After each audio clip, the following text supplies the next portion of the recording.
17절에는 하나님 아버지께 감사하라 라고 말하고 있어요. 감사가 이 한 절에 한 번씩은 다 들어가 있어요. 우리의 삶이 감사를 추구하고 감사를 늘 하는 삶을 살아가는 것 실은 쉽지 않아요. 왜? 방금 우리 권사님께서 찬양했던 것처럼 나 주만 따라가리 라고 말을 하지만 우리가 가다 보면 딴 못에 서 있는 나를 발견하듯이 우리가 알고 있고 내가 예수 안에 있어서 예수님을 따라가서 감사하는 삶을 살고자 하는데 때로 이렇게 말하잖아요. 뭐가 나를 감사하지 못하도록 해요? 예. 성질 좀 죽이고 살려고 했더니 이 환경이 안 따라주네 이래요. 자, 그러면 우리가 이렇게 생각해 볼 수 있죠. 수도원에 사는 사람, 환경이 늘 실은 뭐 할 수 있는 환경일까요? 누구만 바라볼 수 있는 환경이에요? 하나님만 바라볼 수 있는 환경이에요. 자, 근데 그 안에서 삶을 살아가다 보면 또 어떻게 될까요? 사람과의 관계 속에서 또 그 안에서의 나의 모습을 발견해요. 그러니까 우리는 늘 환경에 대한 많은 이야기들을 하지만 실은요, 우리는 환경을 바라보며 내가 이러려고 했는데 내 환경이 나를 이렇게 안 해줘 라고 말을 하지만 실은 조금 더 생각해 보면 하나님께서 그것 또한 뭐 하신 거예요? 뭐 하신 걸까요? 네, 허락하심이에요.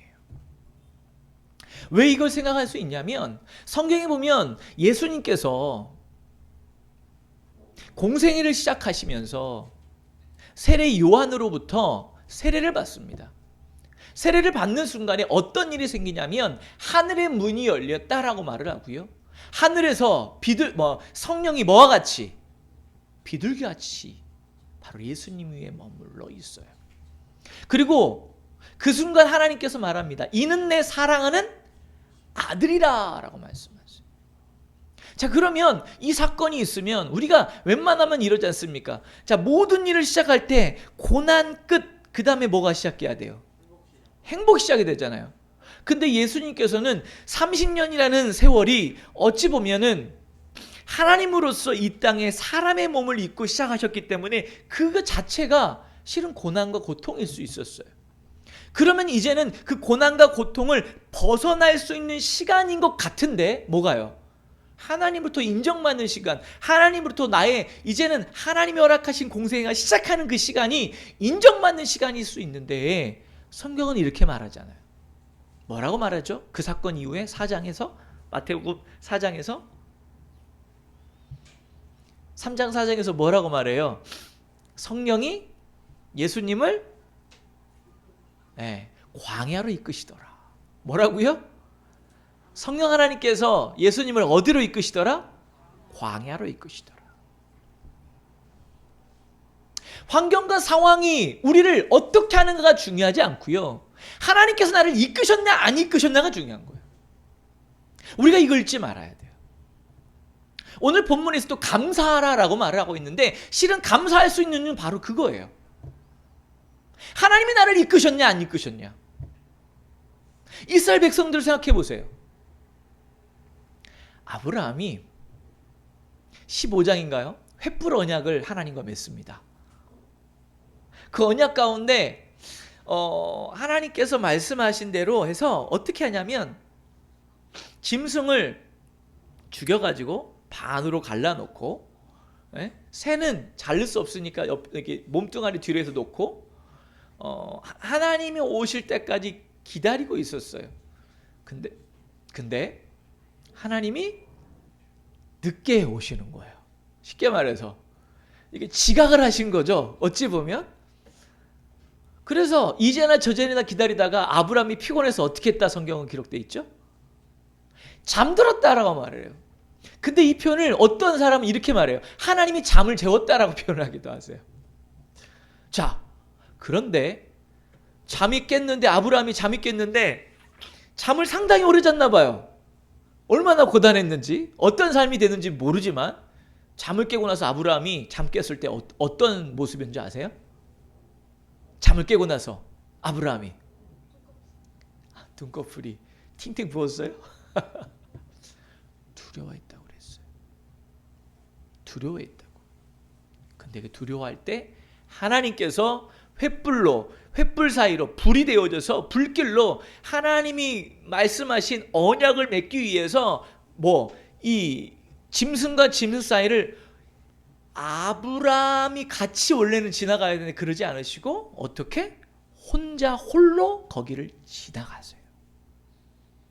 그의 의미는 아시죠? 언약에 대한 의미는 어떤 의미예요? 잘라내다라는 의미가 있고, 네가 만약에 너와 나의 계약이 깨지면 이 짐승과 같이 되리라라고 하는 거예요.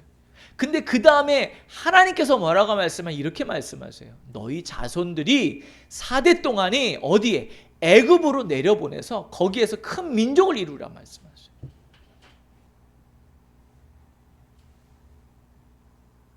애굽은 우리는 일명 뭐라고 말을 합니까? 애굽은 뭐예요? 세상이라고 표현을 해요. 많은 사람들이 얘기하면서 세상이라고 표현해요. 그러나 성경에서는요, 애굽이 얼마나 귀한 것으로 사용되는지 몰라요. 볼까요? 이스라엘 백성들이 바로 애굽으로 내려가서 큰 민족이 된 다음에 나오고요. 또 예수님께서 누구를 피해서? 자기를 죽이려고는 헤롯 대왕을 피해서 애굽으로 내려갔다가 올라와요. 바로 그것이 애굽이에요. 그 말은 다시 말해 이거죠. 우리는 상황과 환경에 대해서 다른 관점으로 볼지 모르지만 하나님은요, 상황과 환경을 통하여서 이것 또한 내가 뭐 하심이라? 사용하심이라, 허락하심이라. 아멘? 그렇다면 그 말은 뭐냐면 그걸 통하여서 하나님께서 나를 만드시고자 하는, 하나님이 그걸 통하여서 나에게 말씀하시고자 하는, 그걸 통하여서 나의 지경을 넓히고자 하는 하나님의 뜻과 하나님의 계획하심이 있다는 거예요. 이게 바로 경륜이에요. 하나님은 경륜하셨다고 말합니다. 하나님이 이 땅을 창조하시고 나서 떠나신 분이 아니라 여전히 지금도 어떻게 하고 계세요? 이 세상을 창조 가운데 일하시고 계세요. 이것을 우리가 알고 이것을 믿음의 눈으로 바라본다면 지금 나의 상황에 일어나는 그 일들을 다시금 살펴보게 돼요. 오늘 우리는 골로새서 말씀을 보았어요. 골로새서 말씀에서 우리 잠시 보면요, 골로새서 1장에 보면 이런 말씀을 나옵니다. 하나님께서, 그 사도 바울이 골로새 교회를 향하여서 인사말을 하면서 이렇게 말을 해요. 간추려서 말합니다. 내가 너희들의 믿음을 들었다. 너희들의 사랑을 보았다. 너희들이 하나님께 둔 그 소망을 보았다. 너희들의 그 믿음과 사랑과 소망으로 인하여서 하나님께 내가 감사한다 라고 말해요.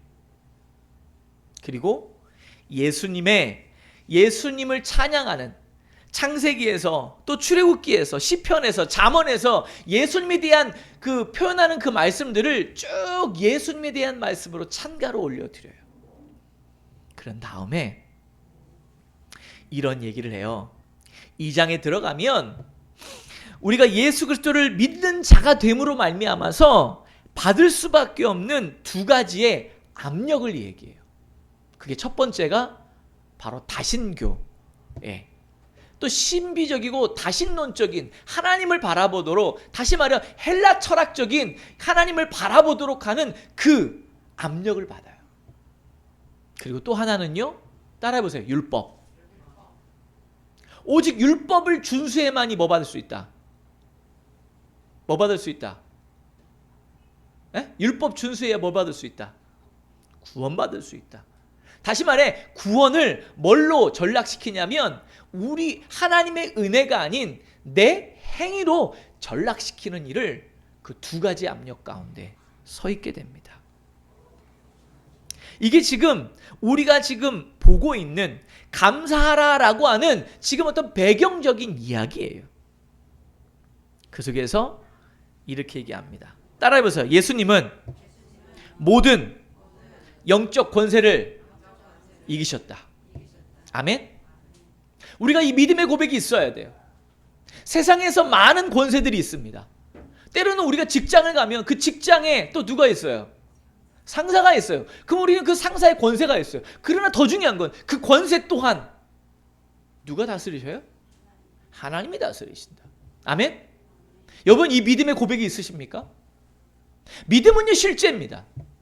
믿음은요, 우리가 만진 바가 되고 우리가 눈으로 보고 때로 우리가 느낄 수 있는 거예요. 여러분, 여러분에게 속해 있는 정말 잘못되지 않고 정말 나에게 내 신앙에 있어 어떤 문제를 제기하는 거 아니면 우리는요, 그 하나님이 허락하신 그 권세 앞에 뭐 해야 돼요? 뭐 해야 돼요?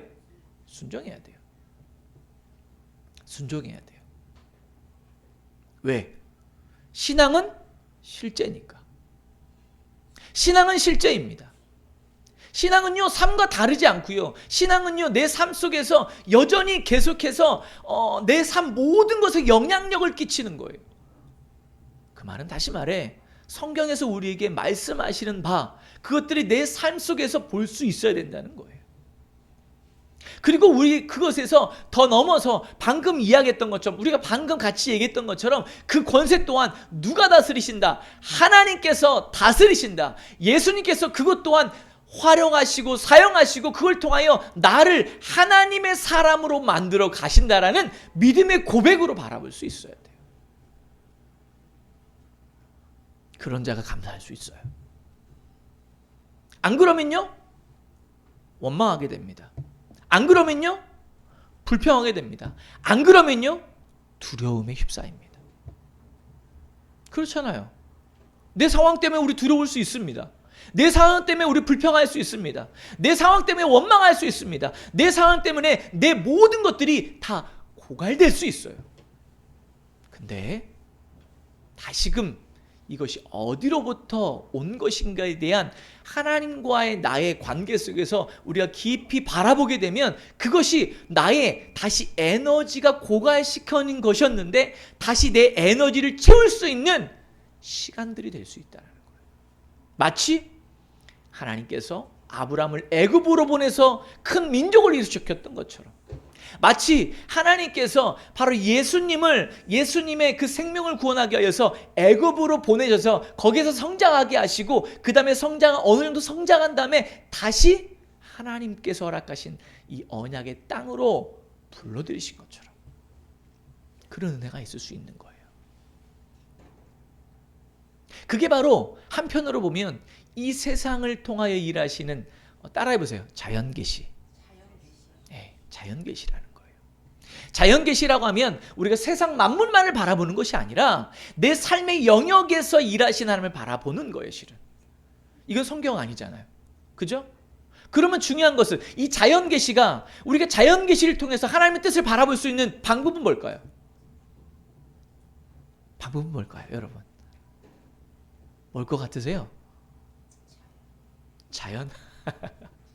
따라해보세요. 성경. 네. 무슨 말이냐면 하나님의 말씀으로 그것을 비춰 봤을 때 하나님께서 그 자연을 통하여 계시하시는 하나님의 뜻과 경륜을 볼 수 있는 눈이 생기는 거예요. 근데 대부분 사람들은 어떻게 하죠? 말씀 따로, 삶 따로. 다시 말해 삶의 영역과 그 다음에 성경에서 말하는 이것들을 분리시키다 보니 우리가 뭐 할 수 없어요? 감사할 수 없어요. 감사할 수 없어요. 자, 두 번째로 토라에 대한 이야기를 했다라고 말했잖아요. 그 압력 가운데 있었다고 말씀드렸잖아요. 근데 이것을 조금 더 살펴보면 이렇게 말할 수 있습니다. 자, 예수님은 율법으로는 사람의 마음을 변화시킬 수 있다, 없다? 없다. 다시 말해 이거죠. 우리가 자녀가 있는데 자녀를 매로 이 녀석을 내가 고쳐버리라. 아주 그냥 몽둥이로 애를 막 뼈를 부러뜨렸어. 그러면 애가 변할까요? 마음이 변할까요? 뭐만 변할까요? 에? 안 맞으려고 행동은 변할 수 있겠죠. 근데 실은요. 그러면서 얘 마음은 더 어디로 더 숨을까요? 그렇죠. 앙심을 보고 더 깊은 곳으로 자기 마음을 숨겨버려요. 율법이라는 건 그런 겁니다. 근데 예수님은요, 그 율법의 온전한 뜻을 밝히신 분이라는 것이죠. 그러니까 율법을 완성하러 오셨다는 말은 의미가 이런 의미예요. 사람의 마음을, 우리 깊은 곳을 하나님께서 끄집어내셔서 우리가 하나님 앞으로 나아갈 수 있도록 하신 게 바로 예수님이에요. 그게 바로 진정한 율법, 진정한 율법의 의미, 진정의 율법을 완성하러 오신 누구? 예수 그리스도이세요. 자, 그 다음에 우리 골로새서 3장 1절 말씀을 한번 읽어보겠습니다. 골로새서 3장 1절. 3장 1절입니다. 1절, 2절 말씀까지 한번 읽어볼게요. 시작. 그러므로 너희가 그리스도와 함께 다시 살리심을 받았으면 위의 것을 찾으라. 거기는 그리스도께서 하느님 우편에 앉아 계시느니라. 위의 것을 생각하고 땅의 것을 생각하지 말라. 하나님은 이렇게 선포하고 계십니다. 위의 것을 바라보는 자가 되라고. 아멘. 다른 말로 말하면 이겁니다. 위의 것을 바라보는 자가 뭐 할 수 있다? 뭐 할 수 있다? 뭐 할 수 있다? 감사할 수 있다. 따라해 봅시다. 위의 것을 바라보는 자가 감사할 수 있다. 아멘. 거기에는 앞에서 말했던 것과 연결이 돼요. 무슨 말이냐면 세상의 권, 세상의 권력, 세상에 나의 일어나는 환경과 상황, 우리는 그러면 땅의 것만 바라보게 돼요. 그때 우리는 눈을 들어서 뭐를 봐야 된다고요? 위의 것을 바라봐야 된다고요. 위의 것을 바라볼 때 하나님께서 이 땅에서 일어나는 그 일을 통하여 하나님이 나에게 어떤 것을 통하여 지금 나를 만들어 가시려 하는지를 깨닫게 된다라는 거예요. 그게 바로 따라해 보세요. 그런 자가 하나님의 백성. 그런 자가 신인류. 그런 자가 새 인류. 이제는 황인종, 백인종, 흑인종 아닙니다. 성경에서 말합니다. 네가 어느 나라 사람이냐? 중요하지 않다라고 말해요. 네가 어떤 문화권에 살았느냐? 중요하지 않다라고 말씀하십니다. 중요한 건 뭐예요?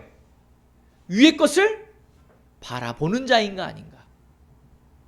위의 것을 바라보면 우리의 삶의 환경이 다르고 때로는 우리의 몸에 건강하고 어떤 사람은 건강하지 못하고 어떤 사람은 사고방식이 좀 문제가 있고 때로는 우리의 사고방식이 조금 그 사람과 다른 완벽하게 다른 생각을 할지라도 위의 것을 바라보다 보면 하나님께서 우리를 뭐라 말씀하시면 너희는 내 자녀다.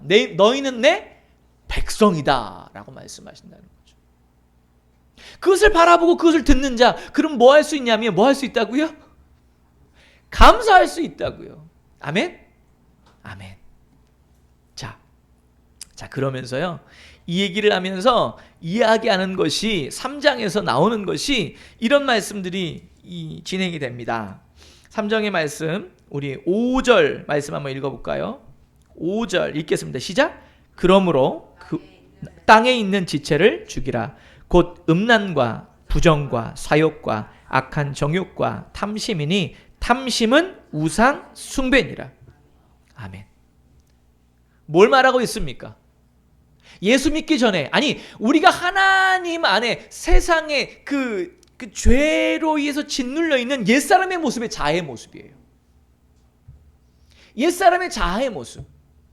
지금 그 얘기를 하고 있어요. 때로는 이 모습은요, 무슨 모습이에요? 세상 사람들조차도 그런 모습을 보면은 잘못됐다라고 말할 수 있는 모습들이에요. 근데 이런 자들이 쭉 그냥 6절, 7절, 8절, 우리 한번 9절까지 그냥 쭉 한번 같이 읽어볼게요. 더 시작. 이것들로 말미암아 하나님의 진노가 임하느니라. 너희도 전에 그 가운데 살 때에는 그 가운데서 행하였으나 이제는 너희가 이 모든 것을 벗어 버리라. 곧 분함과 노여움과 악의와 비방과 너희 입에 부끄러운 말이라. 너희가 서로 거짓말을 하지 말라.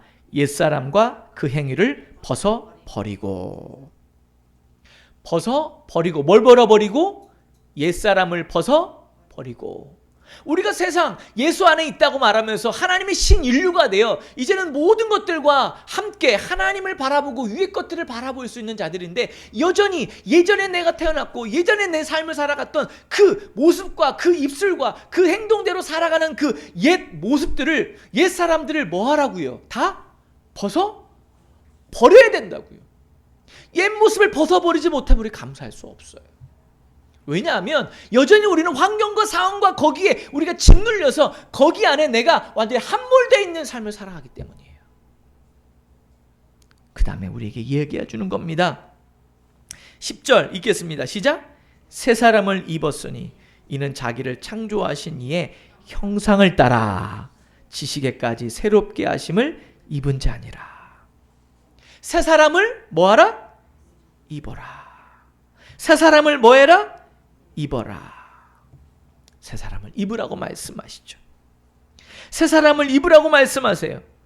그 다음에 11절에 아까 말했던 말씀이고요. 12절 또 읽어볼게요. 시작. 그러므로 너희는 하나님의 택하사 거룩하고 사랑받는 자처럼 긍휼과 자비와 겸손과 온유와 오래 참음을 옷 입고.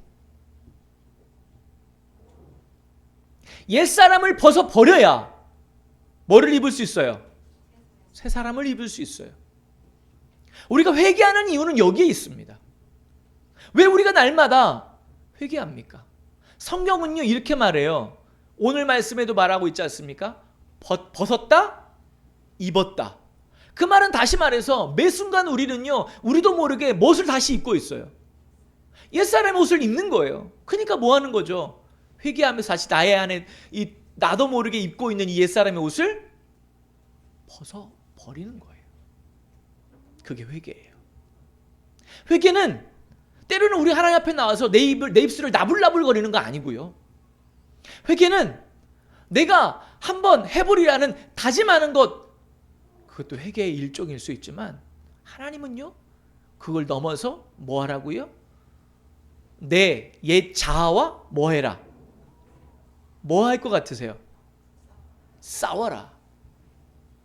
따라해 봅시다. 옛 자아와 싸워라. 아멘?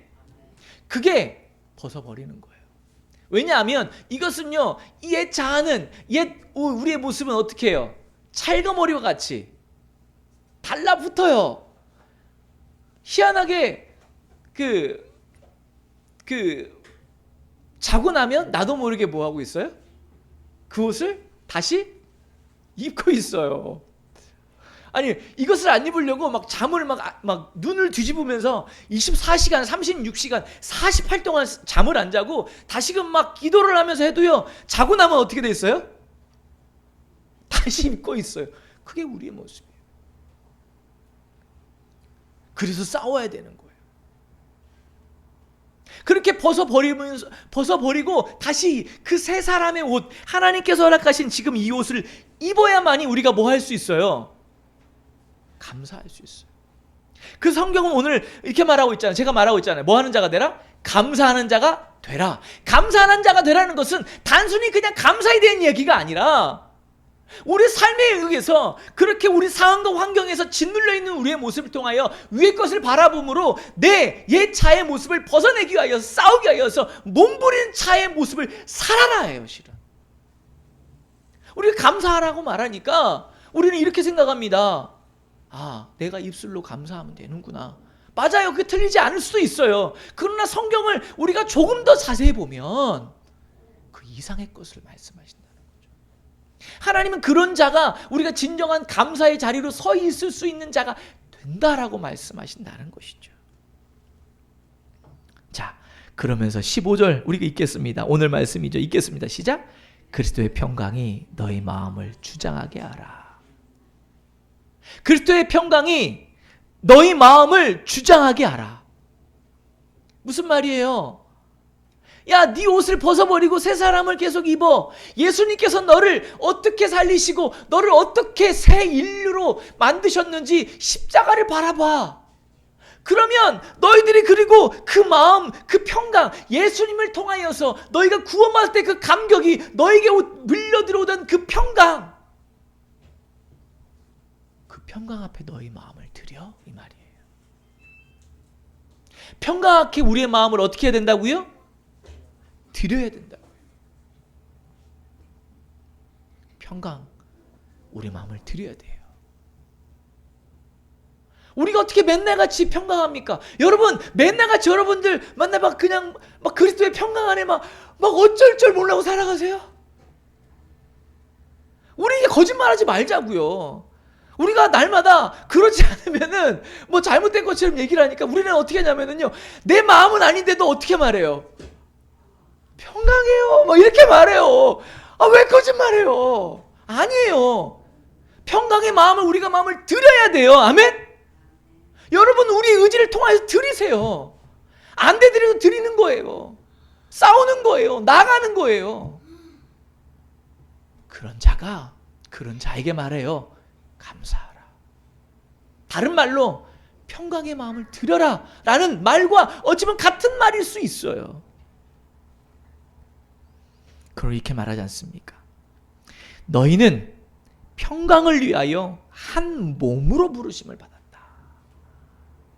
여러분, 우리 성도들 여러분들 마음이 아프시고 상황이 힘들 때 저도 힘들어요. 왜요? 우리 한 몸이잖아요. 한 몸이잖아요. 한 몸으로 부르심을 받았어요. 근데 이렇게 말해요. 너희가 평강을 위하여 라고 말해요. 우리가 한 몸을 이룸을 통하여서 서로에게 실은 뭐를 주기를 원하냐면 때로는 그 사람을 위해서 위로하는 자가 되어주므로 그가 이 싸움을 잘 승리해 나갈 수 있도록 그렇게 그 마음 안에 하나님이신 그리스도의 평안을 드려질 수 있도록 하기 위하여서 우리를 한 몸으로 부르셨다고 말씀하시는 거라는 거죠. 아멘. 우리가 그렇게 고군분투하며 나가야 돼요. 그럴 때 하나님 말씀하십니다. 너희는 또한 감사하는 자가 되라 라고 말씀하시는 거예요. 고군분투가 없이 어떻게 감사합니까? 모든 것을 다 가진 사람이 감사할 것 같으세요? 감사 안 해요. 애들요 키우면서 젖 먹여 뭐 똥기저귀 갈아줘 뭐 아픔 또 뭐 하면은 막 안아가지고 업어줘. 애들이 감사해요? 당연한 거예요. 당연한 거예요. 그런데 세상을 살아가면서 정말 나를 아무도 도와줄 자가 없는 상태에서 내가 막 어찌할 바 모르고 막 고군분투하며 싸우고 있을 때 자그마한 손길을 나에게 내민 사람, 그 사람에게 우리는 어떻게 얘기해요? 감사하다고 얘기하잖아요.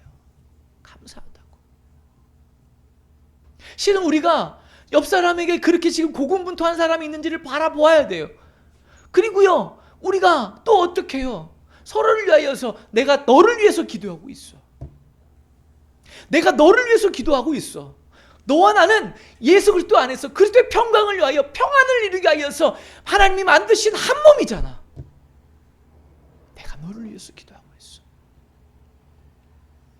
그때 우리가 이렇게 말하지 않겠어요? 권사님 감사해요. 집사님 감사해요. 목사님 감사해요. 사모님 감사해요. 우리가 그렇게 말하지 않겠어요? 성경은요, 감사하라라고 말하는 것을 우리가 한 번 더 생각해 보아야 된다는 것이죠. 단순한 감사, 우리가 그냥 말하는 감사, 그것에 머무른 감사가 아니라는 거죠. 그리고 16절을 말합니다. 그리스도의 말씀이 너희 속에 풍성히 거하여 모든 지혜로 피차 가르치며 권면하고 시와 찬송과 신령한 노래를 부르며 감사하는 마음으로 하나님을 찬양하고. 재밌게도요, 감사에 대한 얘기할 때 15절에서도 맨 마지막에 있고요, 16절에도 맨 마지막이고요, 17도 맨 마지막이에요. 그리스도 평강을 얘기하면서 고군분투하라면서 그게 감사하라 라고 말씀하시고요, 또 16절에서 그리스도의 말씀이 우리 안에 풍성한 자가 돼야만이 말씀을 통하여 우리를 조명해 주시고 말씀을 통하여 하나님과 우리의 관계 속으로 이끄시기 때문에 그런 자가 감사하라 하고 하는 그 말씀에 순종할 수 있게 돼요. 아멘. 우리가 말씀을 그래서 듣고, 그래서 그 말씀을 우리가 읽고, 그래서 그 말씀을 우리가 묵상해야 되는 거예요. 그리스도의 말씀이 너희 안에 풍성히 거하여. 여러분 안에 말씀이 풍성하게 거하게 하세요. 여러분 지치십니까? 말씀을 읽으세요. 여러분 지치십니까? 말씀을, 요즘은요 성경 들을 수 있는 성경이 너무 많아요. 드라마 성경이라고 해서 누르기만 하면 아주 웅장하게 음악과 함께 또 성우들이 얼마나 멋들어지게 그 상황과 그것을 재현하는지 마치 내가 그곳에 있는 것처럼 만들어주는 앱들이 있단 말이에요. 들으세요. 여러분 안에 풍성하게 하세요. 여러분 안에 말씀 안에 풍성히 거하세요. 그때 우리가요 피차 가르치는 은혜가 생겨요.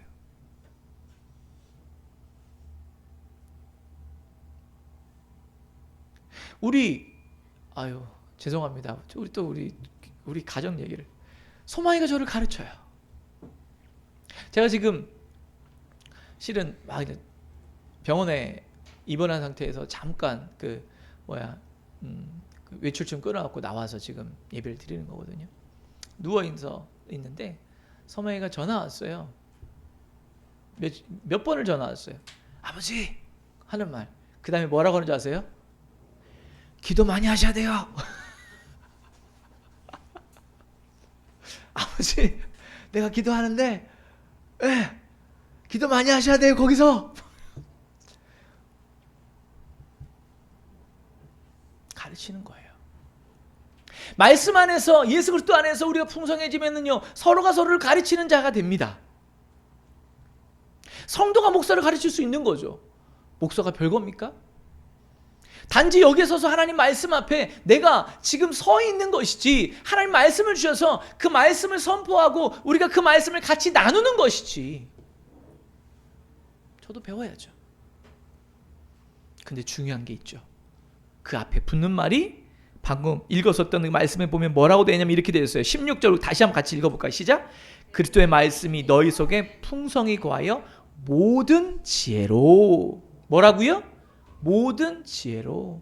그러면 지혜의 근본은 누구세요? 하나님, 예수 그리스도. 내가 예수 그리스도 안에 그 예수 그리스도로 말미암아서 피차 가르치며 권면해야 돼요. 만약에 내 지혜로 하게 되면 어떤 일이 일어날까요?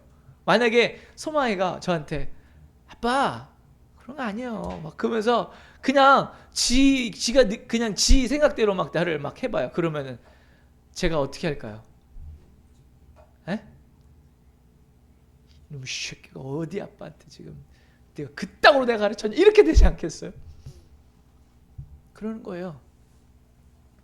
우리가 가르침에 있어서 서로 간에 해야 되는데 거기 안에 예수 그리스도를 중심에 두고 예수 그리스도께서 나의 마음을 어떻게 움직이시는지, 예수 그리스도가 그 사람을 어떻게 사랑하시는지, 내가 예수 그리스도의 사랑으로 그에게 어떻게 이야기를 할 때인지에 대한 고민과 기도 가운데서 가르치는 것이지 그냥 들이대면은 되는 게 아니라는 것이죠.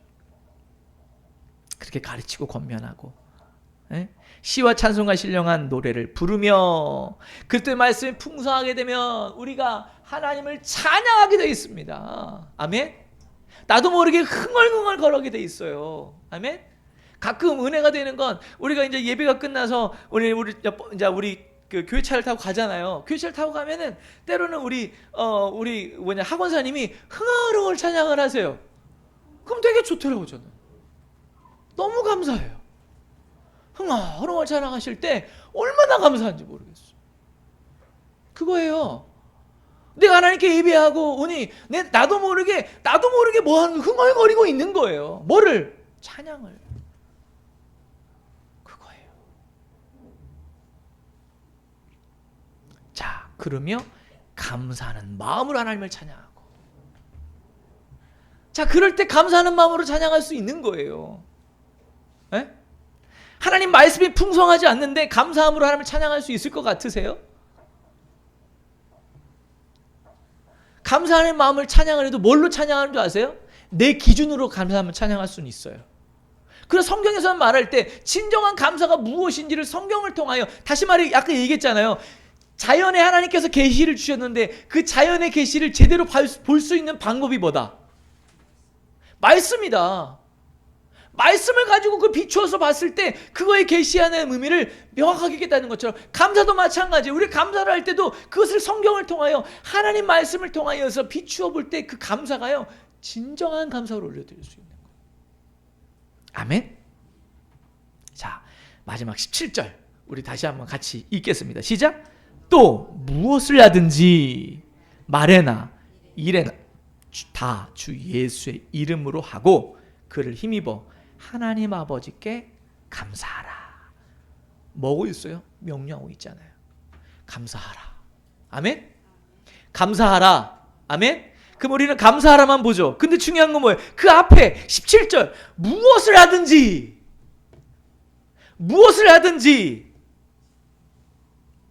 말에나 일에나. 그러면 이거예요. 지금 내가 당하고 있는 상황 그걸 가지고 뭐 해라? 감사해라. 누군가 나에게 한 그 말을 가지고 뭐 해라? 감사하라. 왜 그게 가능할까요? 가능한 이유가 왜일까요?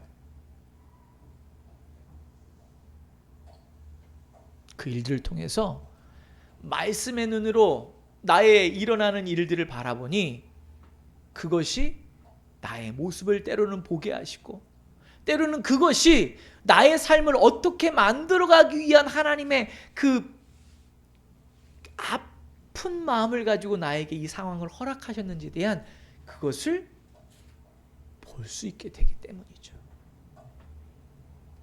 여러분 따라해 봅시다. 무엇 하든지 말에나 일에나 다 주 예수의 이름으로 하고. 주 예수의 이름으로 하고. 그 말은 무슨 말이에요? 우리는 이 예수의 이름으로 하고 여러분 생각나는 거 없으세요? 성경에서 기도도 그렇죠. 또 성경에서 사복음서에서 많은 말씀들이 나사렛 예수 이름으로 명하노니 떠나가라. 예수 이름으로 명하노니 질병아 떠나가라. 예수 이름으로 명하노니. 그죠? 그러면 자 보세요. 무엇을 하든지 말에나 일에나 주 예수 이름으로 하는 건 뭐예요? 그것을 할 수 있는 능력은 어디로부터? 나로부터 나와요? 나로부터는요 절대 우리는 패합니다. 근데 무엇을 하든 내 말과 내 지금 일어나는 그 일들을 무엇으로 누구에게 돌리는 거예요? 예수님께 예수 이름으로 돌려 올리는 거예요.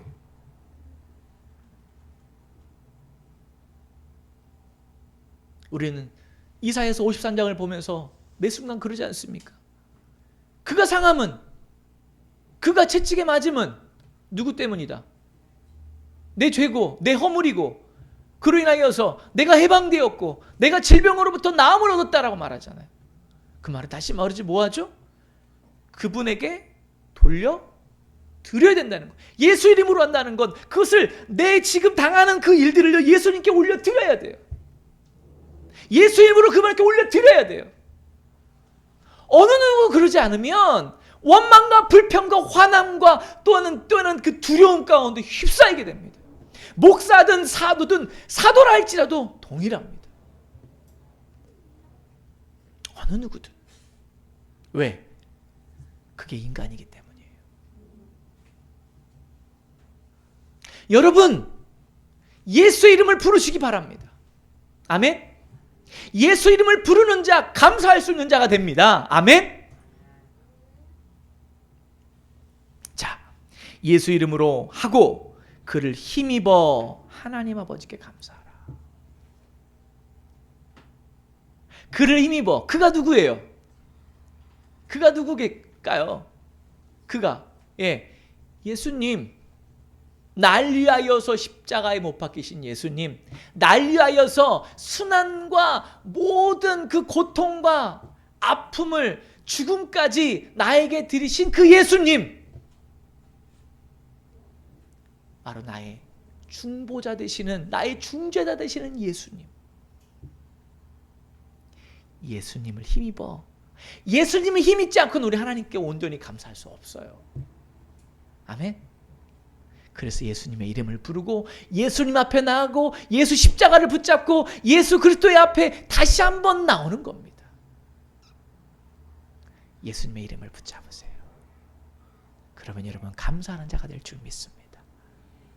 예수 이름으로 여러분의 삶을 선포하세요. 그러면 여러분은 그 지금의 환경과 무슨 여러분의 일어나는 그 어떤 일이든 나에게 지금 상황, 내가 들었던 그 수많은 이야기들을 이겨낼 수 있을 줄 믿습니다. 내 힘으로 이겨냅니까? 아니라고요. 누구의 힘으로? 예수의 이름의 능력으로, 성령의 능력으로, 성령님께서 나와 함께 하심으로 이겨내는 거예요. 하나님의 사람은요, 신인류라고 말하는 것은요,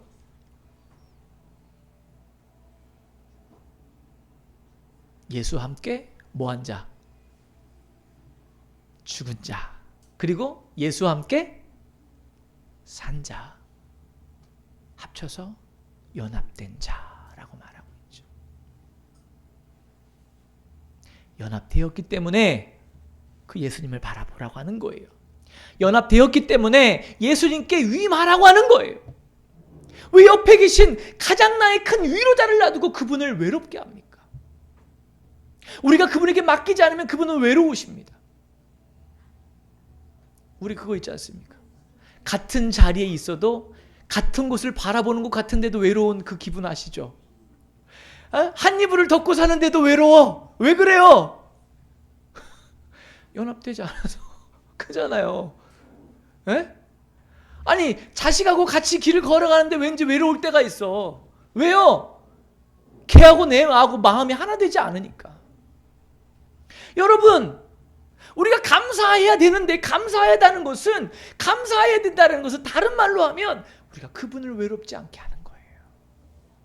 예수님께 우리가 위임하는 거예요. 예수님이 내 옆에 계심을 바라보는 거예요. 예수님이 나를 지금 위로하시고 나를 업고 이 나의 믿음의 인생의 여정을 걸어가고 있음을 보는 거예요. 그때 비로소 우리는 감사하라 하시는 그 하나님의 명령 앞에 온전히 순종할 수 있는 그 자리에 서게 됐을 줄 믿습니다. 우리 모두 감사합시다. 감사합시다. 아멘.